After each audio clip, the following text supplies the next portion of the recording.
విజయవాడ ప్రజల కష్టాలను చూసి గుండె తరుక్కుపోతుంది. చిన్నపిల్లలు, మహిళలు, వృద్ధులు ఈ వరదల బారిన పడి ఎంత నరకం అనుభవిస్తున్నారో వారి మాటలు వింటుంటేనే మనకు అర్థమవుతుంది. కనీసం చిన్నపిల్లలకి పాలు అందటం లేదు, రోజుల తడబడి తాగేదానికి నీళ్లు అందటం లేదు.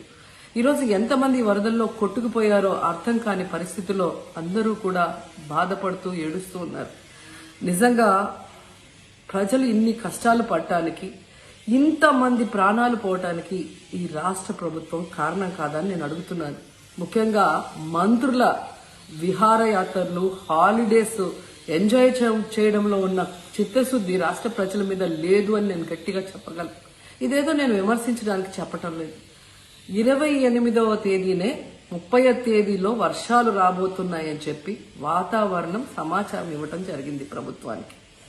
అయినా కూడా ముఖ్యమంత్రి గాని, మంత్రులు గాని ఎటువంటి సమీక్షలు చేయకుండా, ప్రజల్ని అప్రమత్తం చేయకుండా నిర్లక్ష్యం వహించడం వల్లే ఈరోజు ఇన్ని లక్షల మంది వరద నీళ్లలో మునిగిపోయారు. ఇంతమంది ప్రాణాలు పోగొట్టుకున్నారు. ఎంతమంది తిండి లేక, కరెంటు లేక, తాగునీళ్లు లేక, పసిబిడ్డలకి పాలు లేక ఎంత అవస్థలు పడుతున్నారో మనం అందరం కూడా గమనిస్తున్నాం. చంద్రబాబు నాయుడు గారి ఇంటికి 3 కిలోమీటర్ల దూరంలోనే ఇంత పెద్ద విపత్తు జరిగినా ప్రజల్ని కాపాడలేకపోయారు అంటే ఇది రాష్ట్ర ప్రభుత్వం, రాష్ట్ర ముఖ్యమంత్రి వైఫల్యం కాదని నేను అడుగుతున్నా. ఈరోజు కరకట్టు మీదున్న అక్రమ కట్టడాలని కాపాడటం కోసమే విజయవాడని ప్రజల్ని ముంచేశారు అనటంలో నిజం లేదా అని నేను అడుగుతున్నా. గంట ముందు ప్రజలకు చెప్పినా వాళ్ళు ముంపు బారిన పడేవారు కాదు. వాళ్ళని అప్రమత్తం చేసి ఒక సేఫ్ అయిన ప్లేస్ కి పంపించున్నా ఈరోజు ఇన్ని లక్షల మంది, దాదాపుగా 3 లక్షల మందికి పైగా 4 రోజుల పాటు కరెంటు లేకుండా, తిండి లేకుండా, చిన్న బిడ్డలకి పాలు లేకుండా ఈ విధంగా నీళ్లలో మునిగి అవస్థలు పడాల్సిన అవసరం లేదు. దురదృష్టం ఏంటంటే ఈ రాష్ట్ర ముఖ్యమంత్రి నుంచి మంత్రుల వరకు ఎప్పుడు ఫ్రైడే వస్తుందా, ఎప్పుడు హైదరాబాద్కి వెళ్దామా, లేదా ఎప్పుడు విహారయాత్రలకు వెళ్దామా అని ప్లాన్ చేసుకోవడంలోనే చిత్తశుద్ధిగా ఉన్నారనేది ఈ 5 రోజులు మీరు చూస్తే మీకే అర్థమవుతుంది.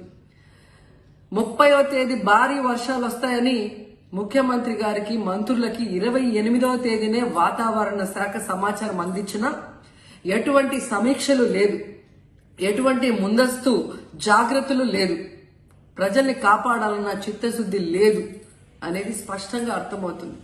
ఎందుకంటే ఈ రోజుటి వరకు 4-5 రోజులు ప్రజలకి తిండి అందించడంలో ఈ ప్రభుత్వం విఫలమైంది. కనీసం ఇది జరిగినప్పుడు సీఎం గారు పనిచేయట్లేదు, వయసు అయిపోయింది. డిప్యూటీ సీఎం గారు, పంచాయతీరాజ్ శాఖ మంత్రి గారు కనీసం తన శాఖను అప్రమత్తం చేసి ప్రజల్ని కాపాడాల్సిన బాధ్యత ఉన్నా ఈ రోజు 5 రోజుల వరకు ఆయన అసలు విజయవాడ వైపే రాలేదు. ఇక ఆ కాన్స్టిట్యున్సీ ఎమ్మెల్యే ప్లస్ రాష్ట్ర మంత్రి లోకేష్ గారు మొత్తం మునిగిపోయి మంగళగిరి, విజయవాడ అలల్లాడిపోతుంటే ఆయన హైదరాబాద్ లో ఎంజాయ్ చేస్తున్నారు. ఇక హోంమంత్రి గారు తెలిసిన సంగతే. ఇక మున్సిపల్ శాఖ మంత్రి నారాయణ గారు ఈరోజు విజయవాడని ముంచేసింది ఈ మున్సిపల్ శాఖ నిర్లక్ష్యం కాదని నేను అడుగుతున్నా. ప్రజల్ని సురక్షిత ప్రాంతాలకు తరలించే విధంగా ఈ నారాయణ గారు రివ్యూ చేయకపోవటం వల్ల ఈరోజు లక్షలాది మంది నీళ్లలో మునిగిపోయారు. వాళ్ళందరూ కూడా ప్రభుత్వం ఎప్పుడు కాపాడుతుందా అని ఎదురు చూస్తున్నారు. అయినా వీళ్ళకి పట్టింపు లేదు. ఇక రామానాయుడు గారు ఇరిగేషన్ మంత్రి, కనీసం ముందస్తు రివ్యూలు లేదు. కనీసం వరదలు వచ్చి ప్రజలు మునిగిపోతుంటే బోట్లను కూడా కొనుగోలు చేసో రెంట్కి తీసుకొని ఆ ప్రజల్ని తరలించే కార్యక్రమం ఆయన కూడా చేయలేదు. ఇక ఎప్పుడు వరదలు వచ్చినా, భారీ వర్షాలు వచ్చినా ముఖ్యమైన శాఖ రెవెన్యూ శాఖ.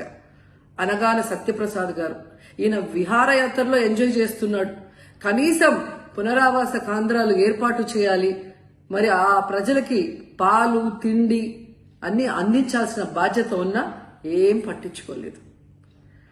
సో ఈ విధంగా చంద్రబాబు నాయుడు గారి దగ్గర నుంచి మంత్రులంతా కూడా ప్రజల్ని గాలికి వదిలేసి ఎలా నిర్లక్ష్యం వహిస్తున్నారో చూడండి. ఇప్పటికైనా వాళ్ళు కళ్ళు తెరిచి ప్రజల్ని కాపాడండి అని చేతులెత్తి నమస్కరిస్తున్నా.